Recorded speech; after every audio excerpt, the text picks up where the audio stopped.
Hey, what's up, everybody? Sorry about that. Having some issues. My neighbor decided to be cool and turn on his generator. Heaven forbids he plugs in a cord to plug in something to go to his outside from his house to his shed. But no, he wants to turn on the whole damn generator. And it wasn't just my house; it was a couple houses down too. Because when I walked outside and I was screaming, I could see people standing down the street. So I was like, oh, so it's not just me. And Bill's like, I'm sorry, guys, I'm sorry, guys. And I was like, no, you better be sorry. I know Avery, it's not no, funny, I but can't right hey, we now. got back into the stream, and Yeah, so we are back streaming right now, guys. I'm so sorry. sweet deal. So you have my full attention now. Yeah, unfortunately, I while waiting was playing Rise of Iron. So, Oh, it's good. It's all good, man. It's so it's yeah, my I was fault like, that I like don't know all that what's shit. Well, it's wrong. I not know really there's my fault, chickens. but it's my neighbor's fault. So that technically makes it my fault a little bit too. Oh, So. no sweat, no But no, sweat. I think the last thing that we were talking about were I was mentioning the Charlotte Sasha Banks and Bailey match, but I was saying that I was getting a lot of shit on Twitter because I wasn't agreeing with Vince Russo, but what I was saying was that no matter what people say, brawl Yeah. and panty matches were huge ratings. People, Oh, no absolutely, they matter were a what, huge people draw. want to, yeah, people want to see that. And the only thing I said was, I don't understand why that we can't have both. Okay, I don't understand. Like, well, now I get it with the PG thing, but I don't understand why people wouldn't want both. You know, what I mean, they have good women wrestling, actually wrestling, and then we could have some type of segment for the people like. And I'm not just saying because I want to see these people. I'm just in general for people like Rosa and all these other people that they're not doing nothing with it that are like valets and stuff like that. You know what I mean? That'd Yeah. be a great Well, role for. Rosa went off to have a baby, so she's been on maternity leave forever.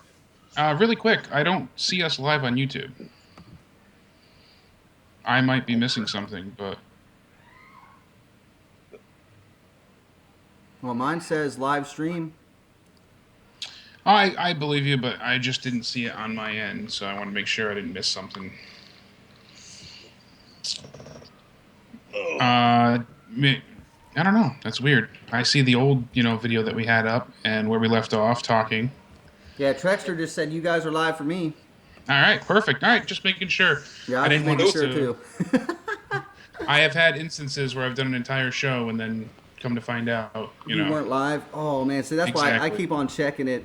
Like my thing last time was I when I did the live streams, I'm a really bad about checking the chat. So chat, I'm sorry. I'm going to start checking the chat, guys. But last time people were saying to me, "Oh, what do you think about this? What do you think about that?" And I didn't even respond because I didn't think about the chat. I was too worried about trying to get the connection right and this and that. So I don't know. No, But no sweat. Yeah, everything seems to be good now. For some reason, it's delayed on my end, but we'll figure it out. We'll get it to work.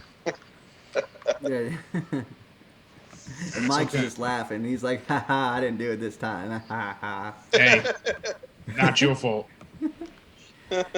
But I guess if we're gonna start going right back through this, man, we got the next one on the screen here. I got Rusev versus Roman Reigns for the United States Championship. I'll take it over to you, Jake. I keep going back and forth with this one as well. I think Roman Reigns is going to take it after having a no contest match previously at SummerSlam. Actually, not even no contest, but the match didn't even start at SummerSlam, I should say. I honestly think that Vince is done punishing Roman, especially after giving him pretty much another title opportunity back to back. And I think that Roman Reigns is going to be our new United States champion, which at first I was upset about, but now I'm okay. So long as he's not in the main title picture, it doesn't bother me as much. Yeah, But that's what I'm I thinking. agree. I'm thinking I that agree with Roman you too, Reigns is too. going to be the new United States champion. Go ahead, Mike. You can go Go ahead ahead, and go Mike. next, man. I agree. I agree again with Jake on that one. Yeah, I think. Yeah, I think Vince is through punishing Roman probably. Because they said he was going to be back in the title picture sooner rather than later. Yeah. Yeah. And apparently, we're only sour on him for a short period of time because everything seems to be okay now. They're no longer upset with Roman. I mean, he still gets booed. He still gets booed out of the arena wherever they go. But his merch is selling well with the 0 to 18 demographic. Yeah. The children, he's another John Cena in that sense. So as long as he's making money, they're not gonna give him a hard time with that. And that's what Vince sees as dollar signs. If you're earning the company money, then that's all he cares about. Exactly. Yeah, and also, like, I know I was fighting with someone else on Twitter, which I'm not. I should get these people's names so I can give them kind of recognition, even though I kind of don't want to. But I think that when people say that he's a bad worker, I don't agree with that. I don't think that he's a bad worker at all. In my opinion, I think that he. I think the way that he sells and stuff is the writing style's fault. You know what I mean? I think that the reason why it's like that is because I don't know. I don't think he sells well at all. I think he's gotten a little bit better, but I really, really don't care for the way he sells. He no sells, huge maneuvers at times, and I mean that's an unfortunate side effect of just kind of how he was brought into the business, and I just don't want to see another John Cena. The best example I have for John Cena was when he faced Randy Orton. I forget the name of the pay-per-view. It was in 2009, and he went ahead and basically got destroyed. It was an I Quit match, and he got him. John Cena got beat unmercilessly, no mercy whatsoever, just destroyed. Randy Orton went ahead and handcuffed John Cena to the ring post at one point and proceeded to just beat him senseless with a kendo stick, with a chair, you name it, any foreign object he can get his hands on, he destroyed Cena with. And then Cena gets out of the position that he's in, puts him in the STF, and he tapped out in about 4 seconds. And that was the entire match. 19 minutes of John Cena being absolutely decimated, 6 seconds of STF finishing maneuver, and bam, John Cena was the champion again. I wish everybody would have seen my face when that happened. My lights flickered real quick, and the first thing I thought was like my eyes went. I was like, "What? Oh no, not again, not again." Yeah, that's why I was about to run and be like, "Are you serious? Get off that damn shit!" And that's exactly how when I yell at my neighbors, and I yell at them every time because they know I'm big into wrestling. Every time I yell at them, I always hear that back from them. They're always just like, "Hey Chris, did you know?" Or how they say it? They're just like, they're like, "Chris," he's like, "Did you know that you sound like Stone Cold when you scream?" And I'm like, "No, to me I don't sound like Stone Cold. I feel like I just sound like a redneck because that's how I gotta communicate. Because if I say, 'Hey, will you please turn that down?' I get, what? What? What? And I'll be like, so I literally have to pump it up a little bit and be like, you got to turn them damn tunes off, or I'm gonna be pissed. And then they're like, "Oh, you want me to turn it down? Okay, I get it now." And I'm just like, "Oh my god, I'm gonna kill you people, man." That's who I live next to. So, and then on the other side, I feel bad for them. What's up, Dave? What's up, DV's Dave? But I feel bad for the people that live next door to me because they have so many, they have, it's a handicapped couple, but they have nurses and stuff coming and going to help them out and stuff like that. Gotcha. And I'm sitting there thinking, I was like, how do they not call the police on my neighbors 24/7 with them yelling and blowing up stuff? And yeah, I literally will think, I'm like, oh my god, he's beating his wife. And I look Stuff's exploding. Yeah, and I'm like, oh my god, he's beating his wife or something. And I go outside, and literally they're sitting on the back porch with a television on the porch, and they're just screaming at the TV. And I'm thinking, oh, they're watching sports. No, they're watching. I guarantee they're watching like a game show or something, and they're screaming. I've seen this episode of Springer. Yeah. My cousin was on that one. And they're screaming and fighting, and all I can hear is just like, it'd be like one of those situations. It'd be like, "Well, I don't know. I think he is the father. Don't you talk back to me. I think he is. I wouldn't have slept with my sister. What, you would have slept with my brother? Oh, okay." And I hear that, and I'm just like, I know too much about your fucking family, man. I shouldn't know that much about your family. Oh, and you said Dave. I didn't realize it was the devious Dave Rose. The devious one, yes. The devious one. The man, the myth, the legend. Next on the card let's is get out the devious signal. Say what? So everybody agrees before we switch it over. We're going to go ahead and I'll say that Roman takes the belt here. Yep, show is back up, yes. Yep. Yep, Roman's All gonna right. take it. Yeah, I'm going. Actually, I didn't even get my prediction, did I? No, I don't think I'm gonna it's possible. go. Sure. I want to go with Roman too. Like Jake said, I think that the punishment's over, and they need to. The only thing that sucks about that is I think that I just love Rusev. I think that Rusev as a heel and as a wrestler, they could do so much stuff with him, and the WWE's not doing. You know how they are. They're kind of wishy washy when it comes to storylines and stuff like that. But as a wrestler and as a heel, man, he's one of the most dominating heels in WWE right now, and I love the whole thing that he's doing. But I agree. I think I see Roman winning somehow, and I don't know how they're. I mean, if he win, he's probably going to win clean with something nuts or whatever. But I still think I'm going with Roman. Yeah, Yeah, I Rusev agree hadn't with you been entirely. treated. Rusev hadn't been treated right since he came up from NXT, man. Well, I think he was treated right for a while, man. Like I think, and I call it the John Cena curse because I think a lot of people because he dominated everybody with the as U.S. champion before. Yep. I mean, he dominated. He was doing a lot of great things.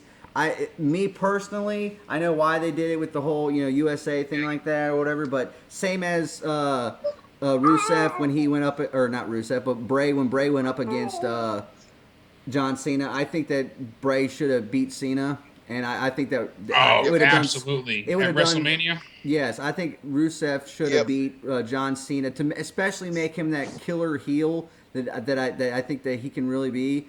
I think that Rusev should have beat him at WrestleMania this past year, but that's or not. Yeah, was that this past year? No, No, it was it's a year ago. Sorry, yeah, a year ago from last year. It's like I don't know. I'm iffy when it comes to that kind of stuff because I think I'm kind of biased just because I just like Rusev. I think that he's just the way he moves and stuff like that. And thank God he's got some shoes on now so he don't hurt himself anymore. But which one?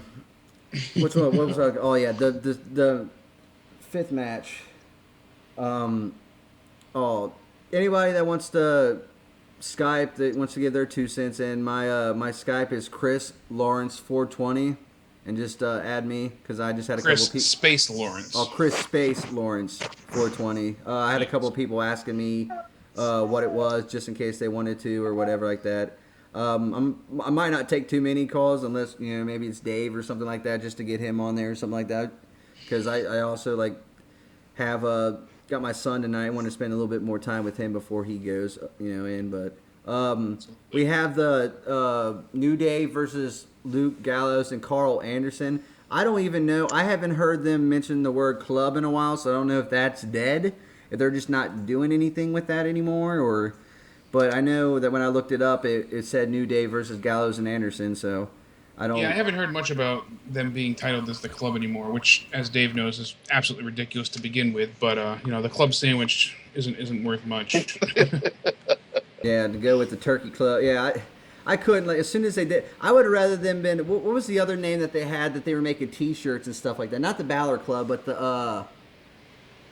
Oh man, they had a name that they were. I don't know if they were going with or not going with or what it was, but it was. Maybe it was the Balor Club, or no? What was it? It wasn't. There's Balor Club T-shirts. It wasn't Bullet Club. It wasn't just Bullet Club, but it was something else. I know that they had a couple of T-shirts on WWE Shop for a while. I can't remember the name off the top of my head.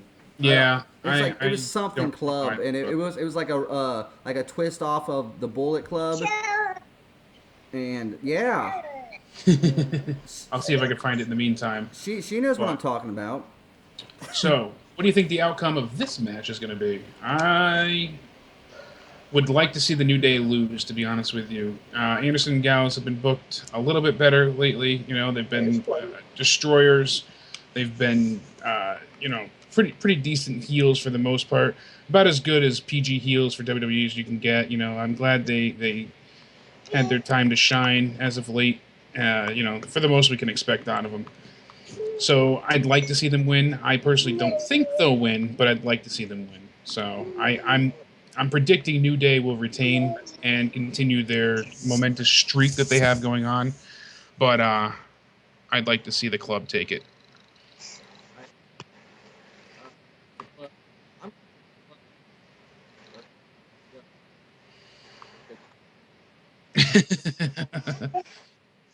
Duck goes. Yeah.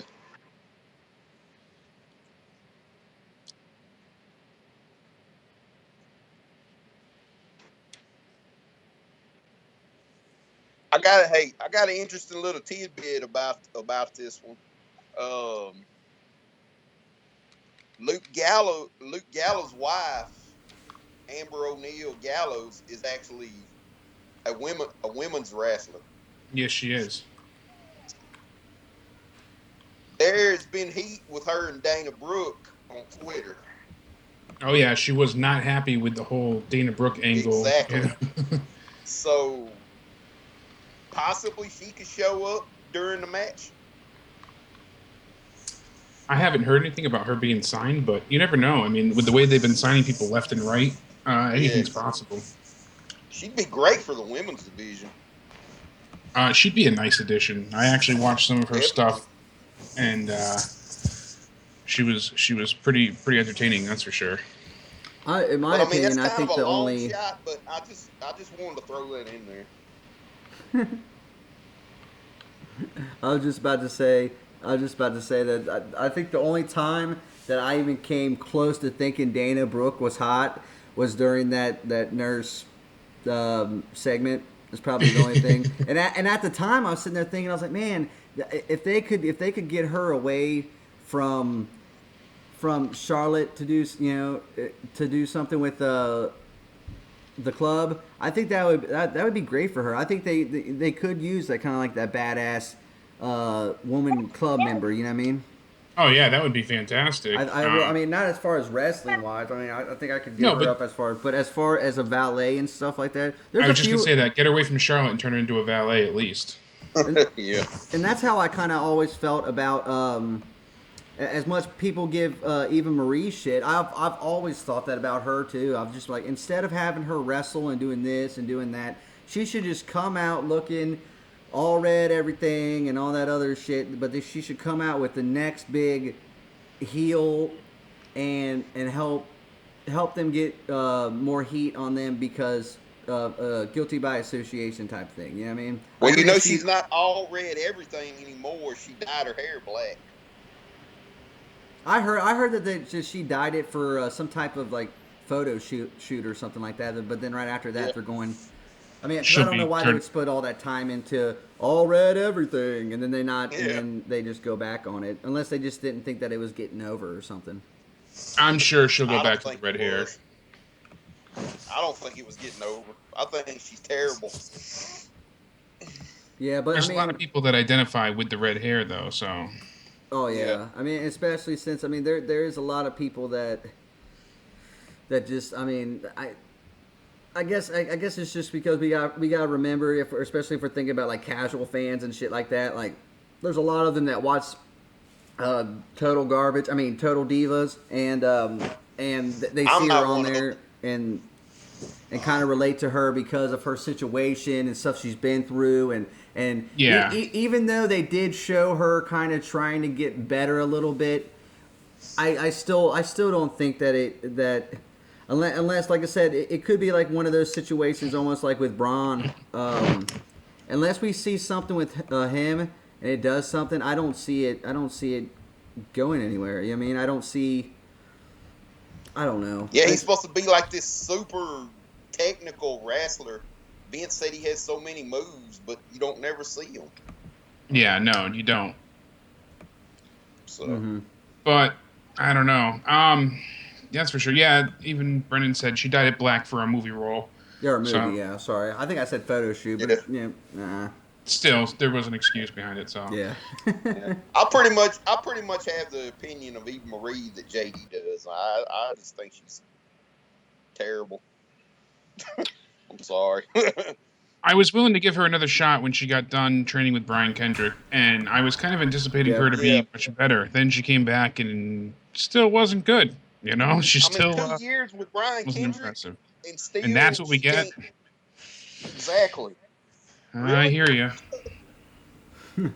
I mean, come on. I know. And see, and with me, it's Sure. just like I don't have as strong hatred as everyone does towards her. I mean, wrestling, she's absolutely god awful. But as the Shit is heat, a wrestler. and I know a lot of people. I think I had someone tell me like, well, it don't even matter if she has heat or not. It's not about that. That they're portraying her as that she's going to be the next great wrestler, and I'm like, I don't think they ever really portrayed her as that she was going to be this amazing. Maybe they portrayed her as an amazing character, but I didn't see them actually like maybe treating her like a crazy wrestler coming back, and so I didn't see that. I mean, I know she, like you said, she did some stuff with Brian Kendrick and stuff like that, but I don't know. I as wrestling, she should stop wrestling. I think they should give her, if she was still on Raw, I would think the bet. Well, see, and that's the thing that kills it is they already kind of talked about Roman and his family. If not, I'd put her with Roman. You know what I mean? And have just the two most hated, and have Roman go heel, and have them be the two most hated people in wrestling. And they could do it. You know what I mean? He could come out and say, well, you guys have booed me this whole time, and you booed Eva too and she never did anything to you guys either. So we're gonna come together and we're gonna run over top of everybody. And I just think that would be a cool. If not with Roman, they could put her with somebody. Anybody that they're trying to get as much heat on, you know what I mean? Yeah, So, they could, but Roman just needs to go heel. That's all it is to. yeah, I mean that's been said to death, but oh it's the yeah, truth. yeah. It's the truth. I mean, It's it's starting the to work for the Usos, and we'll see how they progress. Now to one of my Actually, favorite it's always again. matches, and Mike knows, and I will completely tell everybody so they know now.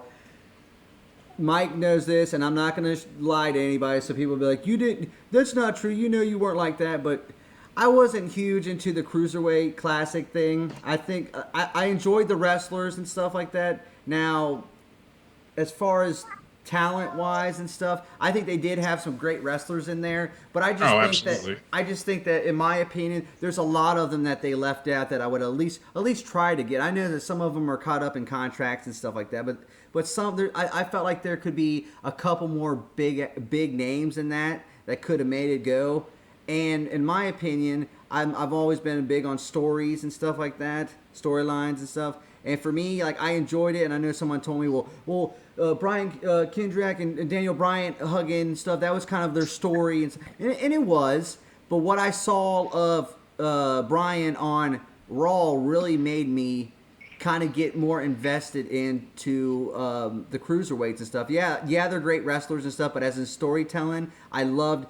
I think it was it wasn't just that, but it was the WWE special that he did with Michael Cole. That was also amazing, just because I love the heel thing. I love, homeless. I've been homeless too. I've been there and done that, and I really enjoy that. So T.J. Perkins versus Brian Kendrick, just, I mean, to me, I think this would probably be the match of the night. I think, in my opinion, because I think that they're going to go all over the place and do a lot of things, and I think with Brian's character being a heel, I love it. I don't want to see what you guys got to say. I enjoyed the Cruiserweight Classic a lot, and like you said, all in all, I really, really enjoyed it. The wrestling was spot on, fantastic. Those guys, gave their A game, to 110% the entire time, all throughout. Mm-hmm. Yeah. And I know they rehearsed a lot. They really, perfected their craft. But I do see where you're coming from, Chris. It was a little hard if you didn't know who they were beforehand. The introductions were a bit brief, and there wasn't much story to go behind. Mm-hmm. But even still, I think they gave us more story with just some of the vignettes than we get typically on a Raw, even. So, still hated the fact that they did not show. And this is the thinking that drives me crazy, Jake. I don't know if people have, or if you've heard this or not, but the logic behind this is T.J. Perkins was not on Raw, right? He was not on Raw. They didn't have him on there, but he was on the pre-show. Yeah, no, he did an interview with the pre-show, so that makes it okay. And to me, I'm just like, well, if you don't have the network and and you're not on YouTube at the time, you wouldn't have been able to see him anyway. So especially the first night of the Cruiserweights, why not have him on the show? I mean, 5-second vignette, even him coming out, like I think someone said it, or maybe it was even you, Jake. Somebody said it. Even him coming out and going to shake Brian's hand and then having Brian kind of just look at him and go, oh well, whatever, and blow him off and then go in the back. That still would have people have been like, okay, well you got to see the championship on Raw, and exactly that would have been more than enough. I was complaining about that on Joe's review the other night. That was that was one of my main gripes too. He should have either been at ringside for the match, for the Cruiserweight, number one contenders match, or on commentary. Any other time you have a number one contenders match, you always see the champion there on commentary. So, I know who said it in the chat. I think it was Seth that said he wants to call in too. Yeah, so he can call in as long as he don't ask you questions about how big your dick is. You want to see it? It's a reason why he didn't come on fucking show with Joe. You want to see it? Yeah, we can't really trust him.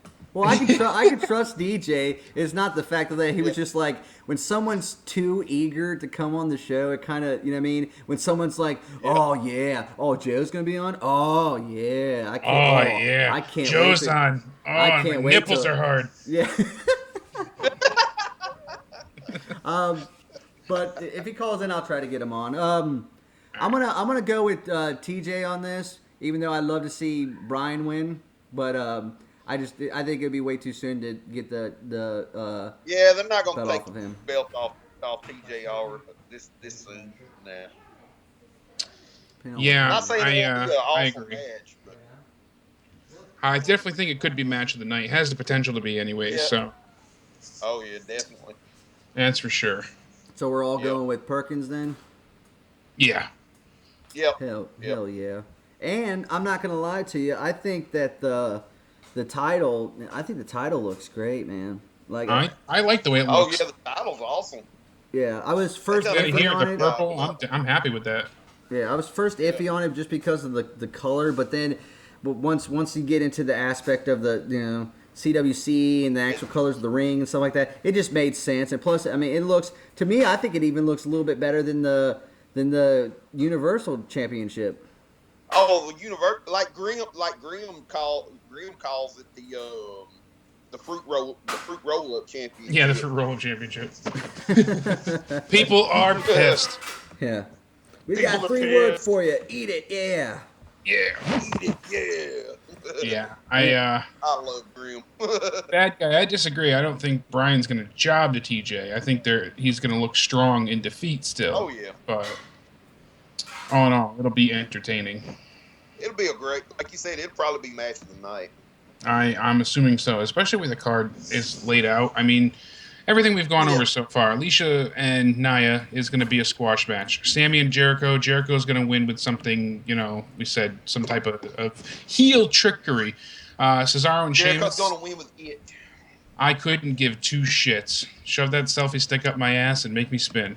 New Day and Luke Gallows and Carl Anderson, I'm still not like that into it. So right now we have 3 matches that I really care for the outcome of. The women's match, the main event, and the Cruiserweight Championship. Yeah, I agree. I mean, I don't think Brian's gonna, it's not gonna be like no job match or nothing like that. But I think that, No.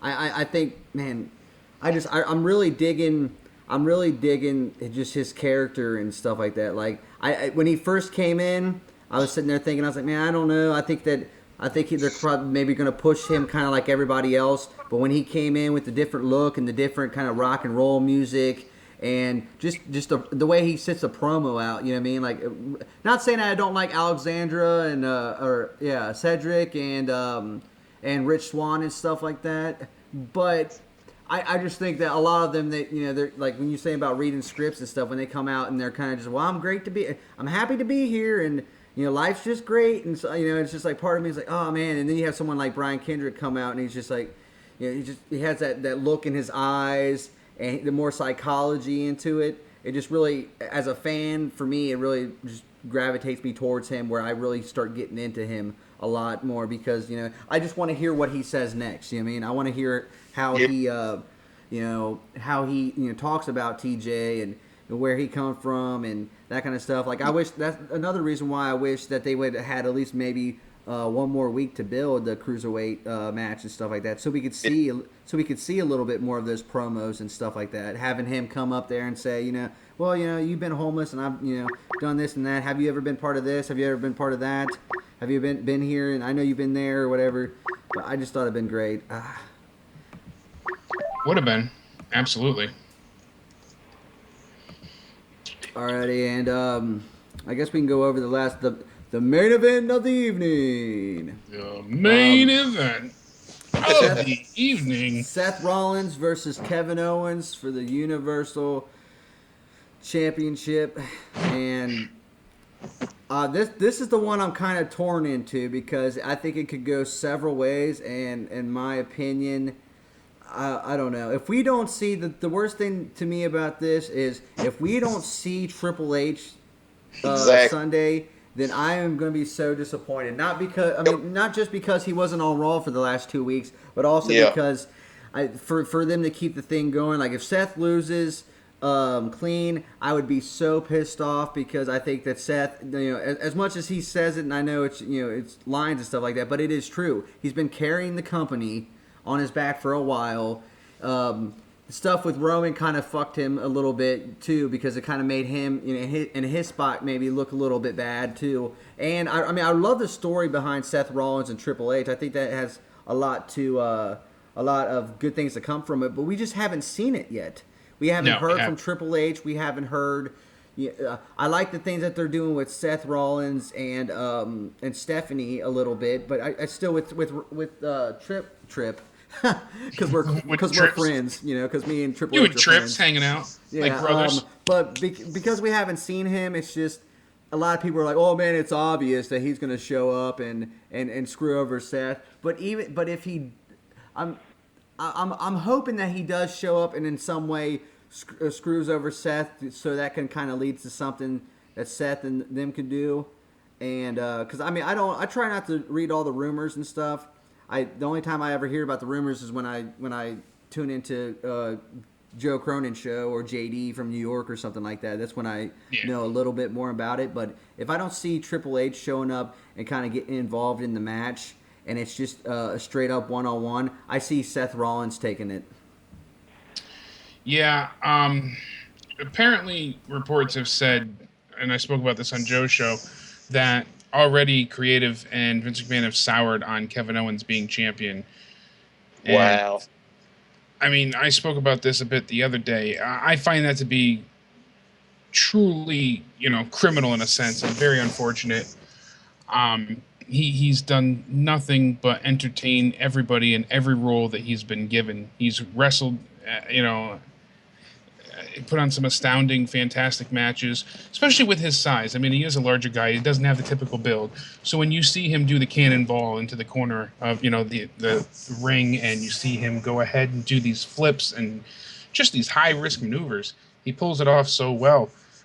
He looks like he weighs as light as a feather. It's jaw-dropping. It's impossible to fathom how he gets his body to move in such a way. But, he doesn't have that typical build, and McMahon apparently is focused on finding a new champion. So I don't think that Kevin Owens is going to retain. I want him to. Every fiber iota of my being wants to see him retain. But I think Seth Rollins is going to take it. And I don't think we're going to see Triple H at all until sometime around Survivor Series still. Do you think, in your opinion, Jake, Seth Rollins, I think there was rumors going around that Owens was possibly going to hold the championship until like Royal Rumble and maybe do something with Brock Lesnar. Is that something that you honestly would be interested in seeing, or actually us getting a one-on-one with Seth Rollins and Brock Lesnar would be a little bit better? I'd actually prefer Kevin Owens versus Brock Lesnar.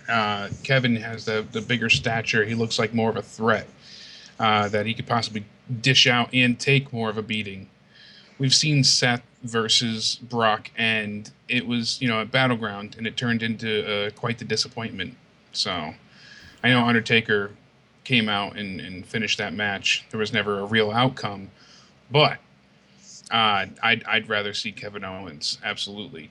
I'd like to see Kevin Owens retain until WrestleMania time for a multitude of reasons. Every time he comes out, he's interesting. I never want to change the channel. I don't want to hit mute. I like to hear what he has to say.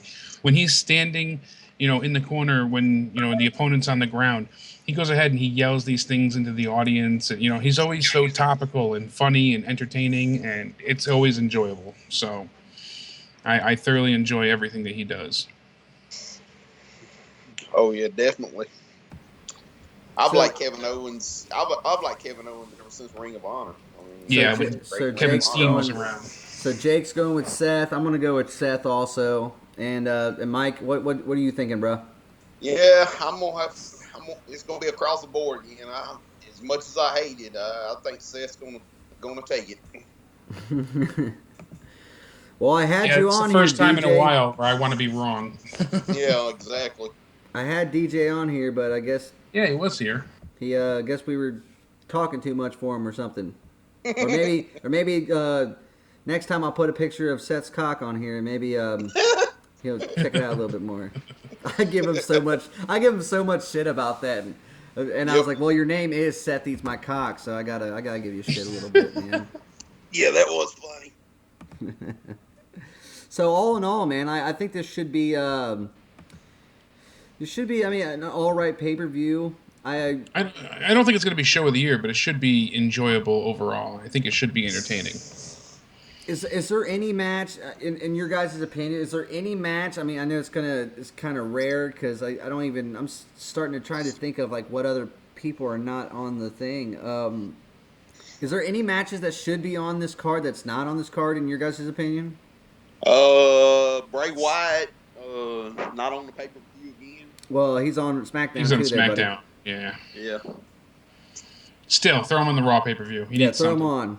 Either way, he's gonna get killed on either side. He's a god. He can go from one show to the other show. Yeah. I think Neville's not on the pay-per-view.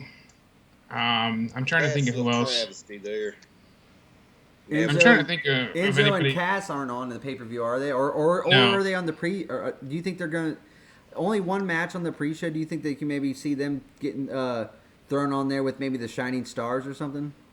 It's possible, but I wouldn't even want to see that. Oh, I wouldn't. That's either. that's getting old. They need to sell. Someone needs to sell some of their timeshares to like pay for to get them back. I wonder instead of if there's a way that we could instead of buying their shares, if we could send them to Puerto Rico and they would just stay there. That would be amazing. That would be great. Because I just don't see nothing in that, man. I think that I don't know.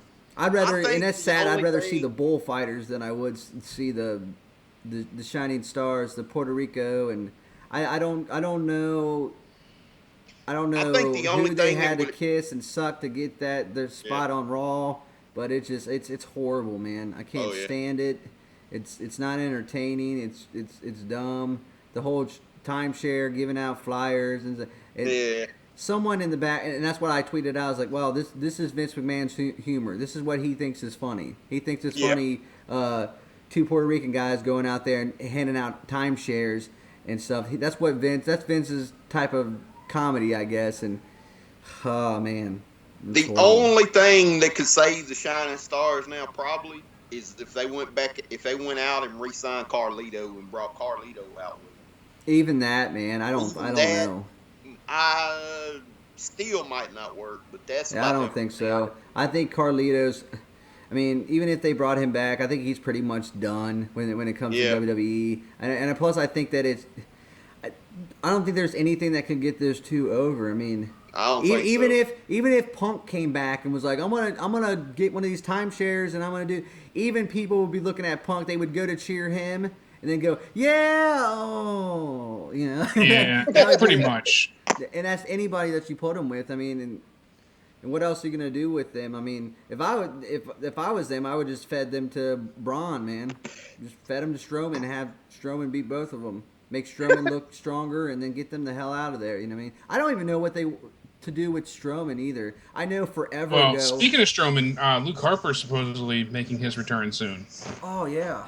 and he's not been drafted yet. So Where do you see him going? I mean, I heard reports of him being backstage at Raw and stuff, but do you see yeah, him? that's what I had heard. So Do you see him? What do you think would be a better fix for him, Jake, to go to SmackDown or to Raw? I think he would be better served away from Bray Wyatt if he wants to make a name for himself at this point. You know, as a solo wrestler. I know he had a run with the Intercontinental Championship, but he was still with Eric Rowan, and then he went back to Bray with the title. So I'd like to see him go ahead and just, wrestle on his own.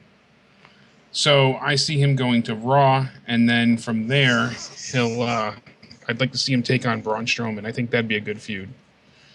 Yeah, that wouldn't be bad. That'd actually be kind of. I mean, it give Braun like an actual real opponent. I mean, I think I said it. I said it a while back, like near WrestleMania time, and at the time it sounded good, but then or no, I think it was a little bit before the Royal Rumble, where I said something about how I think I called in and I said something on the lines of like I see money in Braun Strowman versus Brock Lesnar because of how big they are. And like how that would be amazing. But then once I saw Brock kind of manhandle them in the Rumble, I was just like, oh shit, man. And he hasn't shown us anything. Like I'm waiting for everyone's talk about how great he is and this and that kind of stuff. I've heard the same reports and haven't seen a damn thing. I'm waiting. Exactly. I would be so impressed if I saw like a kind of like a WCW giant. How the Big Show used to wrestle. If kind of Braun took that kind of same methods and kind of moveset, that would be amazing. Like seeing Braun. I mean, little moves like seeing Braun take a splash or kind of like a Jack Swagger splash type thing. Or a Vader bomb or whatever. Taking a Vader bomb on somebody or doing a. I would love to see a drop kick off the top rope from Braun. You know what I mean? Just especially to someone as small as little as could be, just so he can be like, hey man, I can do this stuff. It's gonna look retarded for me to do it to someone like Sin Cara or something like that. You mean another match with James Ellsworth? He was on Talk Is Jericho. I heard that. Oh. I listened to that. Oh. WWE.com just actually posted a video. It says, tearful tribute to Braun Strowman's journeyman's opponent. So they talk about James Ellsworth and Johnny Knockout, but they're showing there's more to come of James Ellsworth. Which it's amazing how over he got. I thought that was kind of cool the way Daniel stole him, got him over to SmackDown though. Yeah, that was fun. That was kind of cool. Will you guys shut the fuck up? Shut up! Shut up! Sorry, guys. No worries. That's all right, bro. And here I was worried about background noise from the fan. I can only yell at the fan to shut up so much. Off the top of my lungs and shit. I can say this. I'm not a fan of Alexa Bliss, but her looking like Harley Quinn. Yeah. Oh, she was. Oh yeah, she was smoking ass hot the other night when she come out like Harley Quinn. I was like, holy shit, that's instant hard dick right there. Absolutely. I'm on WWE.com. I was looking to see if there was any new posts, and Alexa Bliss, I can't even talk, brings out her inner supervillain. So they have like a whole photo shoot of her looking like Harley Quinn. I've got to check that out. Mm-hmm. I actually, me and my brother were talking about that because he was just like, well, wouldn't they get? I mean, like, because my brother don't know that much about wrestling, but he used to watch it. But he was talking to me about gimmick infringement and that kind of stuff, and I was like, no, I mean, she kind of sort of looks like Harley, but that's the kind of stuff that they need to do to bring in the casual fans. And I even threw out the idea. I said, now when I say this, I don't mean as cheesy as it's going to come out. Now, obviously, someone could in Hollywood or in WWE can make it a lot better. But I always saw, like, if they wanted to bring in some more people, like, I think it would be awesome to have someone come down to the ring. I know some people are going to be, oh, copy The Undertaker, but I still think it'd be awesome if someone came down to the ring in a motorcycle, in one of those big, the big motorcycles, and have them come down and have kind of that Daryl Dixon look. You know what I Yeah, mean? that'd be cool. Oh yeah. And rugged, and my brother was like, "That's kind of cool because not a lot of people can relate to that." And I was like, "Exactly," and it's what's popular right now. So Walking Dead's. I mean, I'm not talking about him coming out and like with blood on his shirt or whatever, but having that whole look, Yeah. that badass look, and of him, maybe of him even having to take out all of his stuff. Like that's an idea I came up with forever ago. Having a wrestler come down to the ring, and before he gets in there, he's taking off his crossbow, he's taking out all of his guns, or not guns, but he's taking off his knives and his and all these weapons he has and these robes and stuff, and he takes all of it off before he gets into the ring, and that would just look like stake to the heart. I don't know. It would look so badass, and that's if anyone's going to complain about the casual and stuff, that's the stuff they need to go for. Like Alexa Bliss jumped all over that, and it's probably one of the smartest things she did because it makes her stand out, and plus it's what's in right now. So and with the Suicide Squad and stuff like that, so much more smoking ass hot. I mean, golly. Yeah, really. I was like, holy shit, man! There's Harley Quinn. Yeah, she looked good though. I agree. I've always had a thing for Harley Quinn, but maybe I have some daddy issues. I've always had a thing for Harley Quinn. Oh, behave, Jake. Don't you know it, Puddin'? Kevin Smith named his daughter. He named his daughter Harley Quinn. Yeah. Yeah. I rode a Harley don't know once. How many Kevin Smith fans we got out there? I wanted to name my daughter Shaniqua Latifah Letitia, but I got outvoted. He got outvoted. Outvoted. Look, my son is named Kaysen with a K, and I have family members that every time I see them, they will still come up to me and him and go, "Oh, Jason, how you doing, Jason?" And we have the same conversation. This same conversation right here. This is how it goes. It goes, "Oh, hey, Jason, how you doing?" "Hey, it's not Jason, it's Kaysen." "What, Kaysen with the K?" That's the same every conversation. time. Kaysen with the K or Jason with the K is what she says. And I always have the same aunt that will come up to me and say the same damn thing. Same lines, same wordage, everything. and it pisses me so much off. I mean, and if it's not that, I got fucking, somebody in my family that wants me to spend 24/7 on a radio station to win tickets for fucking Raw. And when I called the radio station, the guy was like, "Oh, these are just what they call them, bleacher seats or whatever." So they're the cheapest ones possible. They're ones that you could walk in and buy yourself for $15. For $15, yeah. Obstructed view. You see that in a ticket, you're like, shit. I don't know if you saw I didn't get a chance to tell Dave about this, but I remember the first SmackDown. I don't think it wasn't SmackDown Live, but it was just when they were. It was just the brands weren't separated, and I had gotten. Was there 4? I'd gotten 4 tickets to go see SmackDown Live because it was in Cincinnati. Yeah. And literally, I had something came up. I forget exactly what came up. I'm trying to think off the top of my head. But anyways, I had all these signs made up that I wanted to take with us. One of them was like a Joe Cronin sign, had a Jay sign, just to see what I can get in there, right?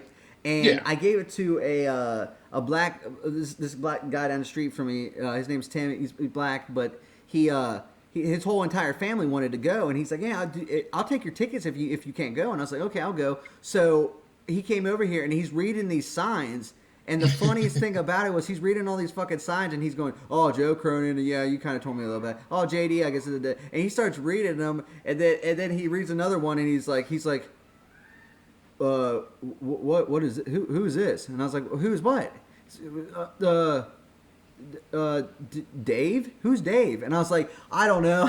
I said, "I thought it'd be so great if Devious Dave Rose had a sign." You know what I mean?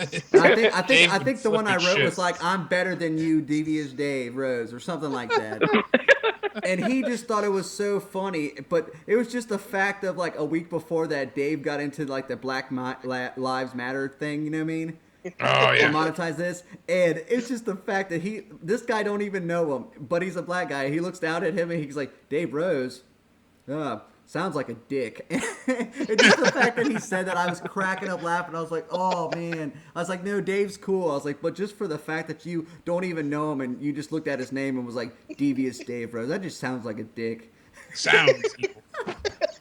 I was cracking up laughing, man. Well, man, I don't want to keep you on here like all night, Jake, because you probably have stuff to do, and I know. Yeah, but thank you so much for having me, and I'd love for you to call in tomorrow as usual. I don't know if we're going live beforehand. We were supposed to, but I'll let you know some stuff off air. Get some interesting news.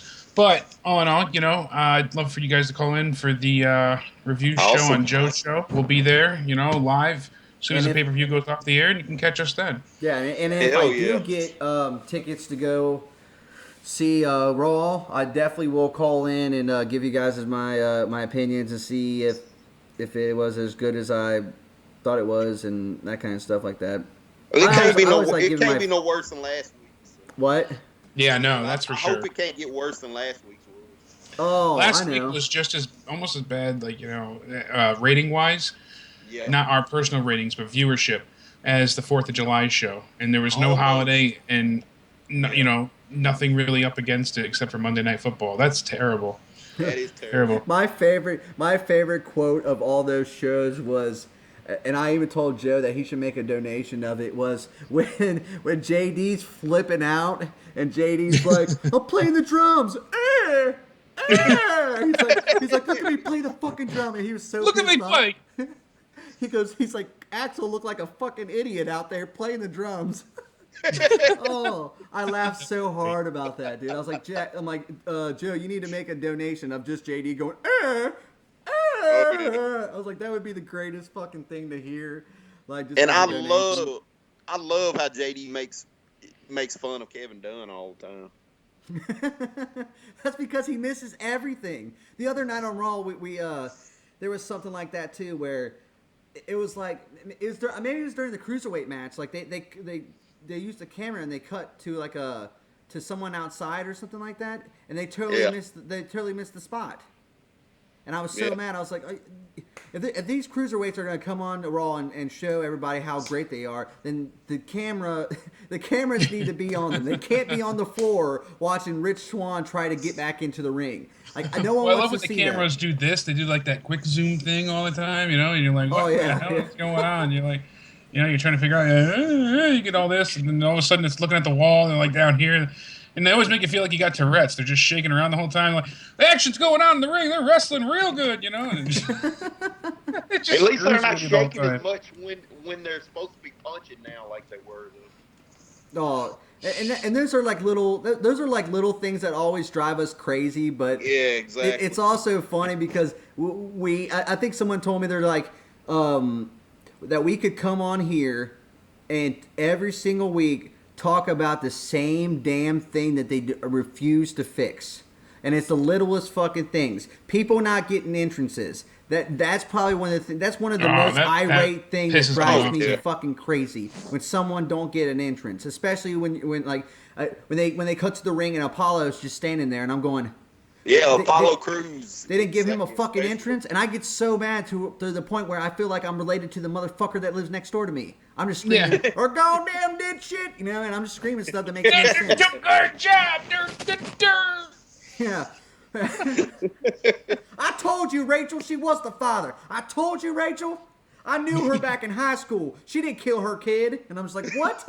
What are they talking What the about? hell are you talking about? What are they talking about? And they're just screaming it. I'm thinking that something bad's happening. I don't want to get you in trouble. I'm not going to go there. Woo! What? I said I was going to pull an iDubbbz for a second. I don't want to get you in trouble, though.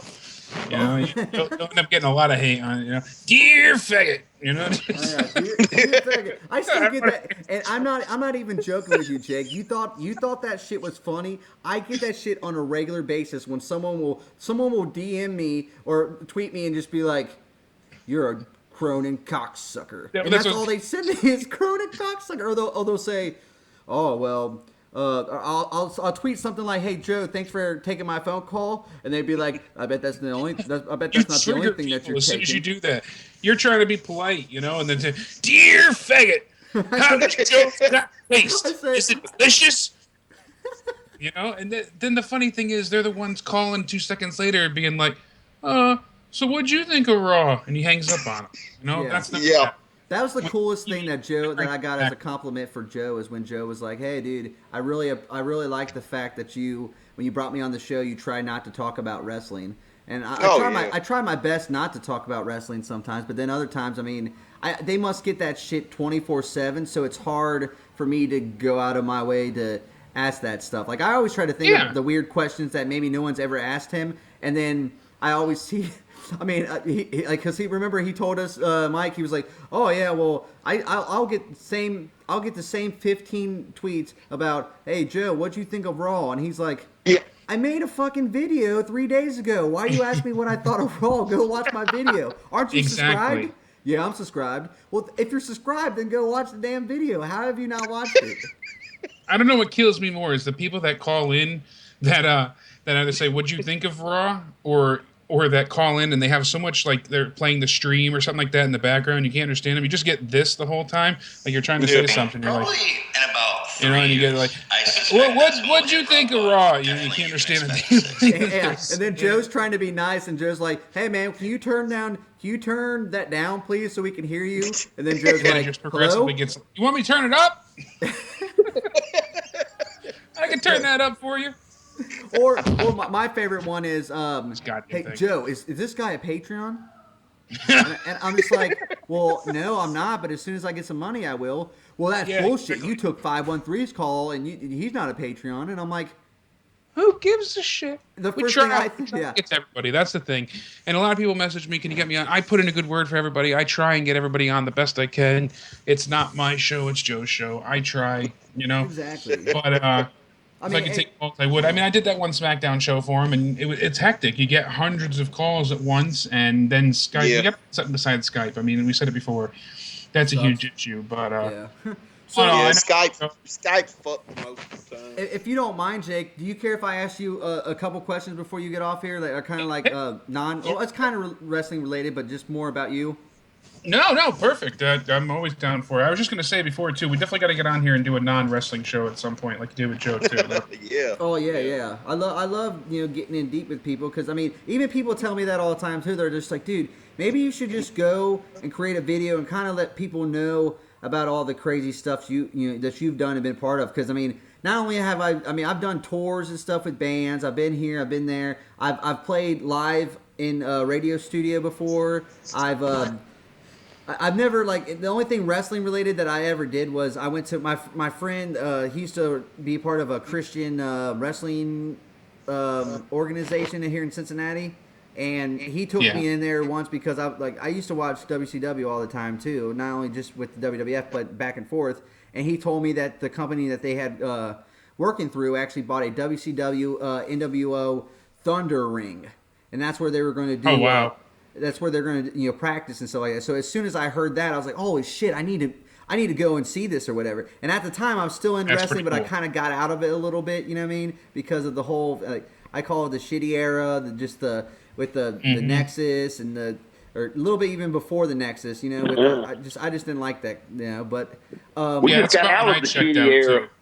yeah, and I literally That was the shittier era. Oh yeah, Shittier era. Yeah, exactly, Jake. But literally, he had me come in. He had me come in there, and I took my first bump, and I was shocked, for real. I mean, I know it hurts. People don't I think he gave me like a scoop comfortable. slam, a snap suplex, and then he gave me probably like a hip toss or something like that. And then the next day he called me up and because we were going to go to a party, and the first thing he said was he was like, "Hey man, I got some smoke and some beer. You ready to go?" And I said, "Dude, I can't get out of bed." And he goes, "Yeah, I'm "What?" half crippled here, just for a few Yeah, I spots." said, "I can't get out of bed." And he's like, "Dude, you were only in there for 10 minutes." And I was like, "Dude, I don't know if you slammed me so damn hard or if I'm just such a pussy that I didn't take it right or something. I don't know." Like, he showed me 90 times of how to do it, and it literally was one scoop slam that fucked up my back for like weeks, and to the point where, yeah.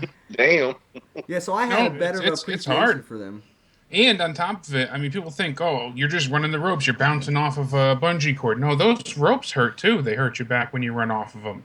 Oh, yeah. You get used to it. Depends on how much give it has. I mean, if they're tied up real tight, then it's even more painful. But there's got to be a certain amount of bounce to them. That elasticity has to be there. But yeah, I mean, it's not a easy thing. You're putting your body through a lot of hell. I mean, I just read a thing today about Kurt Angle taking 65 plus, more than Vicodin a day to get through his pains when he left WWE. Yeah. That's how bad his addiction was too. And I mean, but it's not all addiction because that's body pain too. So there's a reason you start taking Vicodin, and then the addiction stuff that's comes. That's why I'm a big supporter of marijuana, man. I think marijuana can do the same thing, clear up pains and stuff like that without having used some steroids and some narcotics and stuff like that. I'm a big supporter of that, especially if you look at some of these guys. I mean. And I know a lot of these guys that I'm going to name are probably not with the business anymore. But just look how like even Rob Van Dam. Rob Van Dam is still in great shape as he was before, and he said he contributes a lot of that with smoking pot because it helped him when he was hurt. He smoked and stuff like that. When obviously that WWE is going to have issues with him sticking around and still being a part of things when he wants to smoke and to do that kind of thing. But I think it's a great. I think it's a great other. You're killing me, man. You're killing me. Shut the door. You're killing me. You're killing me. Yeah, in the grand scheme of things. I love you, but you're killing me.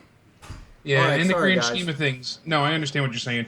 Yeah, there's so many benefits to medical marijuana, and the benefits are absolutely endless. Not only is it less dangerous than most of the medications out there, but it's just there's so many practical uses for it. So. Now, it helps a multitude of illnesses and just absolutely stunning. Now I see that there's a guitar behind you. Yes. What's your place? Yeah, I was gonna say I saw it fall a couple times or whatever, but I didn't. Yeah, I gotta tighten this over here, but yeah, this is my 7-string that's missing a string. That's how I roll. But I played the drums. I started at age 5. My uncle played when he was very young. So he wanted me to get into it. So I started off with lessons. I eventually got my own drum set, probably around 7 or 8. I played till about 11 or 12 on the drums. Unfortunately, had some issues with that. And my father actually pawned my drum set without me knowing. And when I eventually divorced my parents and emancipated myself, I divorced my parents and moved in with my grandmother. I had to pay rent, things like that. I received like the Fender Strat starter kit as a Christmas present from her, and I started to teach myself how to play guitar using tabs online, and I've played guitar since. So I was in a few different bands throughout high school and some of college, and had a lot of fun with it. So never did like anything like you did, major tours, but I played a lot of local shows and had a lot of fun. Oh yeah. So did you I wanted to ask you, sorry about that, but I wanted to ask you, don't you think it's kind of crazy that when we start talking to like some of the people in the IWC and stuff like that, especially the ones that we know, of how much of us are alike, and the fact of even with Joe, I was watching some of his stuff that he was posting. I think, or maybe I don't know if he posted it or if it was just on his show and he was just showing clips, but of him playing in bands and in garages and stuff like that. And I thought, especially with Justin playing guitar and can sing and record and stuff like that, and then with you, and I know Jesse plays bass also, and like there's a lot of talented musicians within all of us. Do you think that there's a possibility that we could be the next Slipknot? That would be fantastic. We got enough members, that's for sure. I think I have. I'm looking right now. I think I have. It's privated. My old. Like one of my songs on here. Let me see if I got it really quick. Right. But I went ahead and had an old recording that I found somebody wanted to hear. Let's see if I can find it. But it's like recorded on an iPhone, honestly. It's nothing fantastic, but I was playing lead and my buddy was playing rhythm. But yeah, I mean, I agree with you. We could definitely be the next Slipknot. That would be that would be fantastic. It'd be a lot of fun, Hey, can I know because I play. The only thing that I'm not really great at, and I'm not gonna lie, is would probably be keyboards. But I would say everything else I would say that I'm pretty decent at. I can read sheet music now, and I know the notes on a piano, but I can't. I know how to play chords and like small little progressions, but I don't know enough, and I can't do it fast enough to actually make anything worthwhile sounding. Yeah, so. well, I've got some drumming ability. See, there we go. There's going to be us, like you said, the Slipknot reference. That would be like Clown. We'll be out there with a trash can and a baseball bat. Yeah, I was just that'll be our percussion. I was just about to say, can I have that job? Can I just pick up things and just hit it and make some kind of sounds? I'll get one of those little the whistles that go. The slide whistles. Yeah, slide whistle. Yeah. Also, Mike, I don't know if I told you about the real quick before I ask. I have to, and I'm not even joking. Like, same thing with you, Jake. I wrote down, like, I want to have you come back on because I have a bunch of other questions that I wanted to ask. Oh, recorder, fuck yeah! But I have about like I don't know how many questions I wrote down for you, and that are not even wrestling related because I wanted to kind of get more in depth of. Yeah, kind of like, how many did you write down? How many did you write down for Joe the other night? 26. Yeah, holy crap! Exactly. Well, not all of them weren't wrestling questions, okay? Because I had probably about 4 or 5 that were stupid wrestling questions. Like I asked him, what was his favorite? Well, not stupid, but just some that probably people don't ask him all the time. Like I asked him, what was because he's big into Shawn Michaels, which most of us are. But I asked him what was his favorite ring attire that he ever wore because Michaels was really notorious for wearing different type of colors.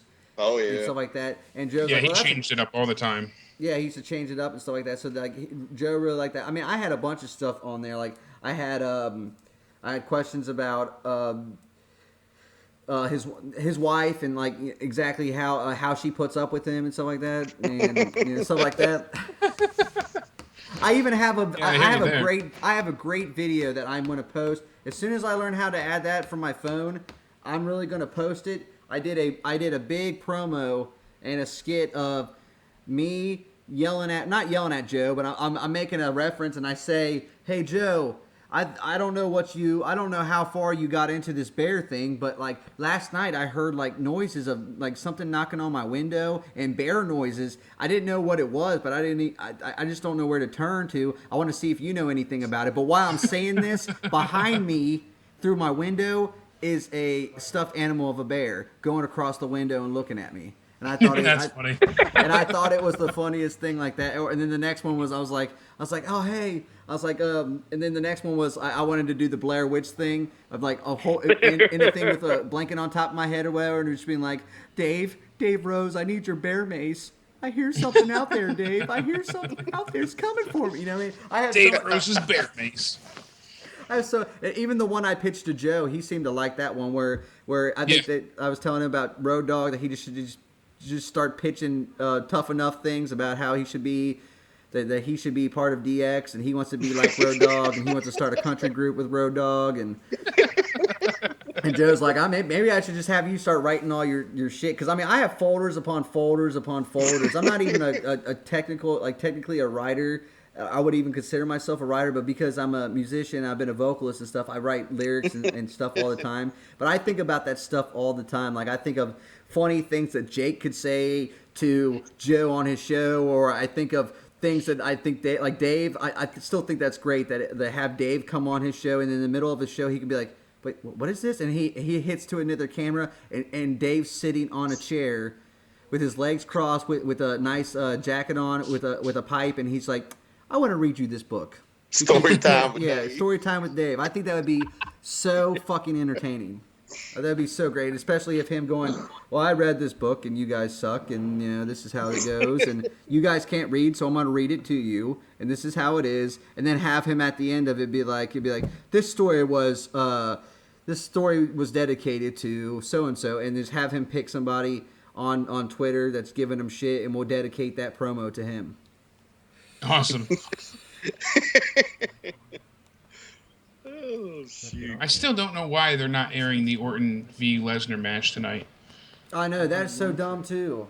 I don't know why, especially air it on the network. Why not? Exactly. I know Perfect Brother Nero on Twitter's there. He just said, we're here.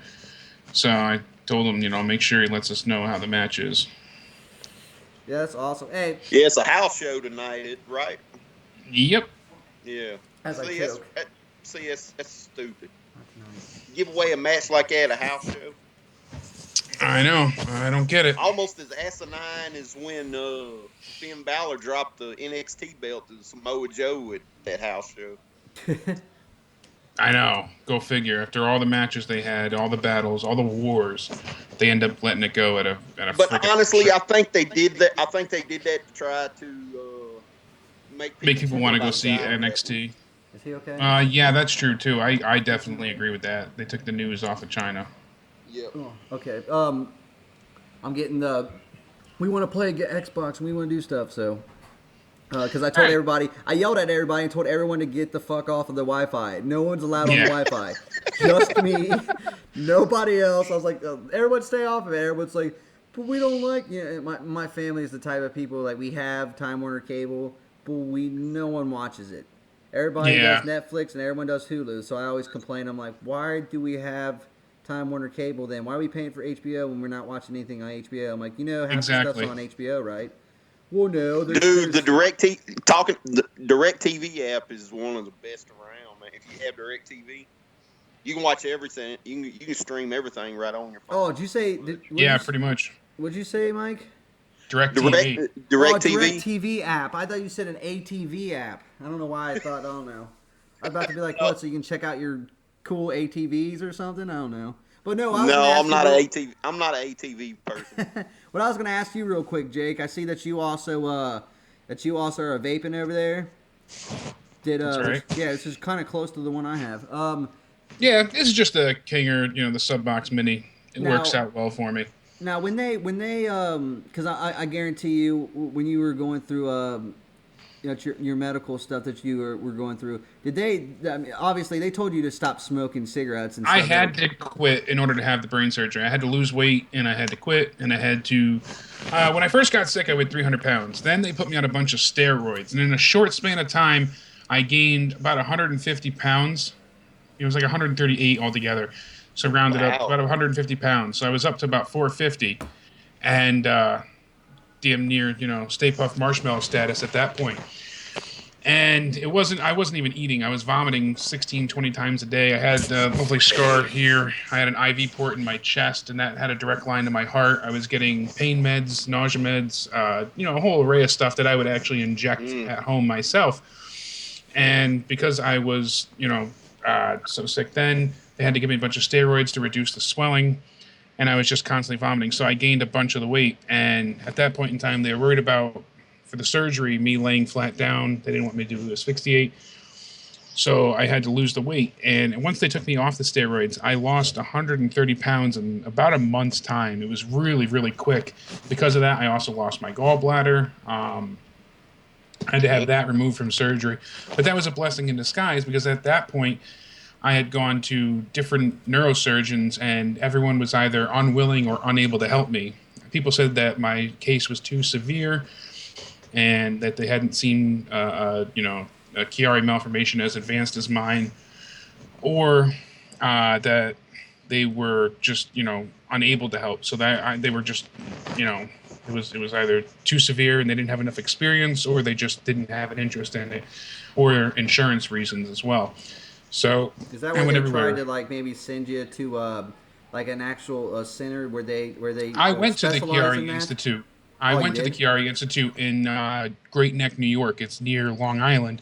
And the issue I had in Connecticut was that I had state insurance. Being too young, didn't have my own medical insurance. I was only 19 at the time, 18, turning 19 actually. The state insurance refused. He's now Senator Blumenthal, but he was the, or is he the Surgeon General? One of the two.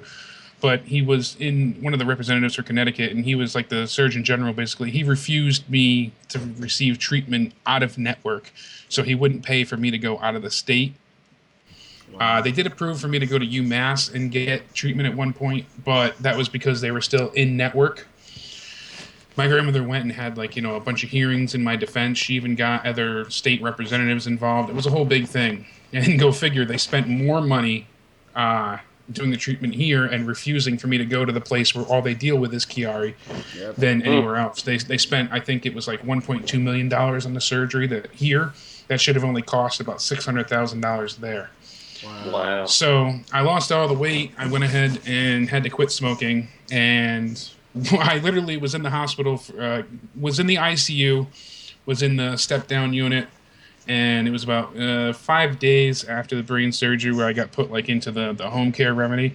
And as soon as I made it out to the car, I looked at my grandmother and my fiance. I was like, "All right, somebody give me a cigarette, quick!" They were mad at me. They're like, "Oh, I thought you were gonna quit." I was like, "No." I was gonna say you had more control than I did, because when I was at work and my liver actually failed on me. I was at work and I had my boss was looking at me, and she kept on going, your skin's yellow. Oh my God, Chris, your skin's yellow. So when you were going jaundice at that point, I'm sure. And and I was kind of like in that state of like, I don't even know what. Wait 1 second. What?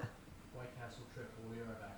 All right, that's cool. Is Avery? Ooh, White Castle. Pick me up a couple of sliders. Hey, pick him up a couple sliders for you. Same thing I got last time. It was cool. Yeah, that's fine. I appreciate it, Bob. Thank you.